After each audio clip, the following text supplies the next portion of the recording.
Alright everybody, it's time for another paper trail video. So, with the conclusion of the red sand cycle, we were introduced to this lovely new little Wayland card, Priority Construction, which is the latest in a long line of cards bent on making advanceable ice work in Wayland and not be terrible.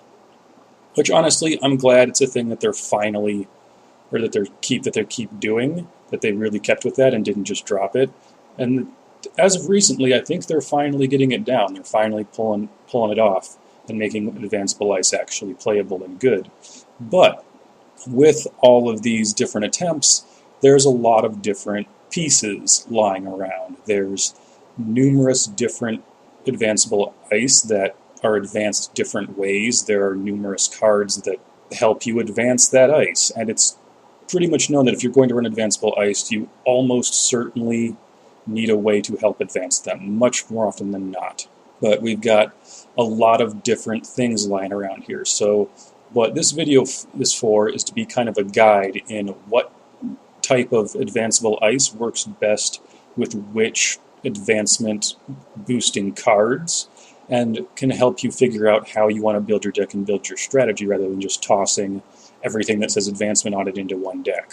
So we're going to work with 4 major cards. And these are pretty much generally understood to be the best cards at helping you advance ice. So those 4 cards are Anson Rose, Shipman Kavya, Dedication Ceremony, and the new Priority Construction. I have also separated the advanceable ice into 3 distinct categories. Those are ice that gain strength the more you advance them, so we'll call those growers. The triple advance to upgrade ice, so I guess we'll call those the upgrade ice, and the space ice. And yes, there are a few other cards we could concern ourselves with, but frankly they're all rotating out and or terrible anyway, so we're not going to bother with them. Alright, let's get started. So first up is Anson Rose, and he's got a lot of really good points to him in the best case scenario. He's amazing, but he also has a lot of negatives to him too. In order to understand how good one of these advance boosting cards is, we have to understand that the entire reason why advanceable ice was bad in the first place, besides the quality of the ice itself, is that advancing ice costs you a lot of clicks and a lot of credits just boosting that ice rather than actually advancing your board state or getting closer to winning or putting pressure on the runner in any way. So you really want some kind of advancement booster card like this to save you a buttload of clicks and credits. So these are essentially all economy cards, so they should be judged on that level.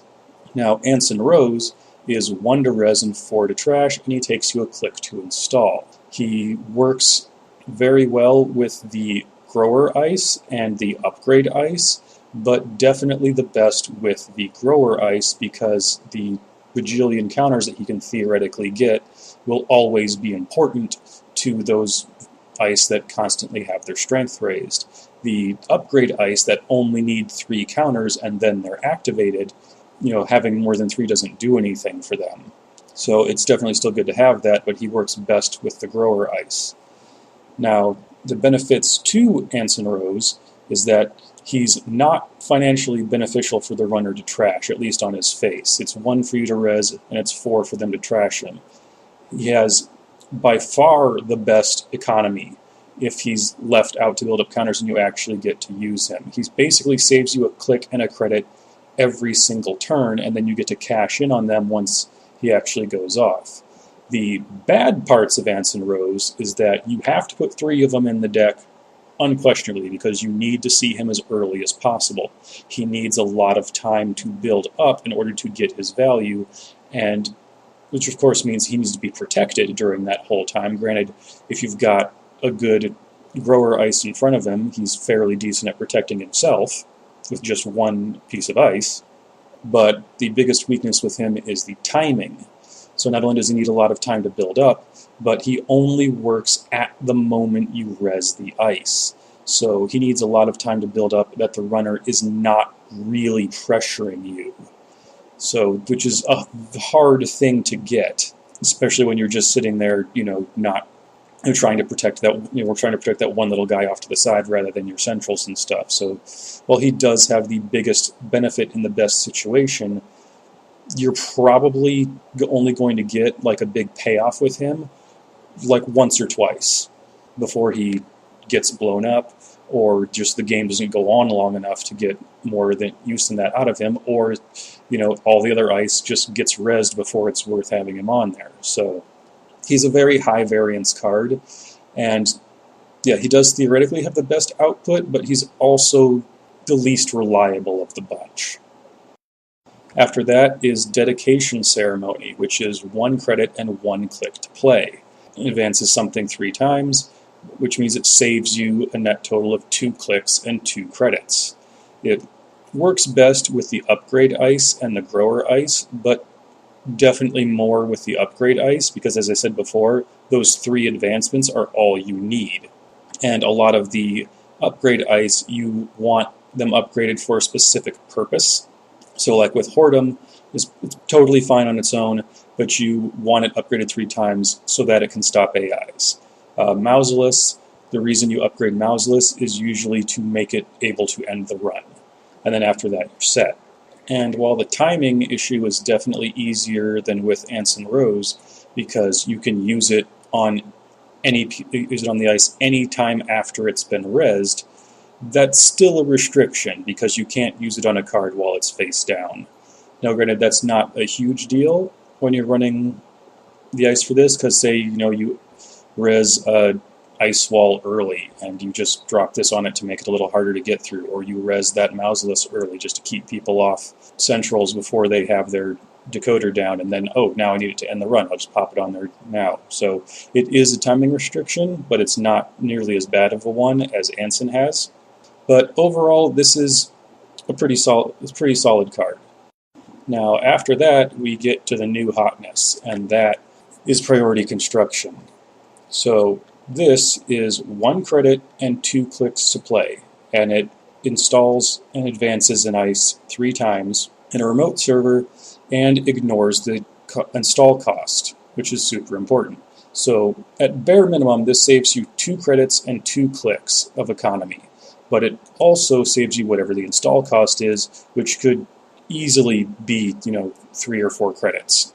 This card works extremely well with all 3 types of ice, and it should especially be noted at just how well this card synchronizes with the space ice in particular. I mean, it works great with all of them, but this card single-handedly justifies putting space ice in your deck. So now the downsides of it is that it's like a modded or a career fair, so you have to have the ice and this in your hand when you install it. So it does require a little bit of combo piece nonsense going on. You do have to have them both in your hand before you play them. And the other gigantic restriction is you can only install the ice on a remote server. That's really important. Honestly, if this could be installed anywhere, this would be hands down, no questions, the best card of the bunch. Not even a contest. This card would be frickin' broken if you could use it on any server.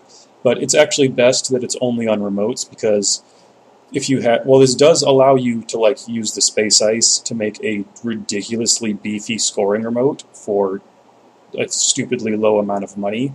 It still leaves your centrals open, so even if the runner is completely shut out of your remote because of this card, they still have a chance to win through HQ and R&D. So that's good. But honestly, this is a very, very exciting card. It works very, very well with all the types of ice, and it revitalizes use of the space ice. So yeah, the remote server thing is the only thing holding it back from being flat out broken. So as awesome as that is, if you put this in a deck with your advanceable ice, you probably want to have something else with it, just so you can not have to slow advance all the ice on your centrals, which will be an issue because that's where your runner is going to be going to try to win the game. So there's definitely a lot of potential with this, but it's not the end-all be-all solution to everything. And last in line is little old Shipman from Kavya, which has been with us since the core set.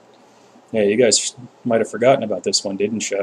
It's 1 click to play, 0 cost. It saves you a click and 2 credits for playing it.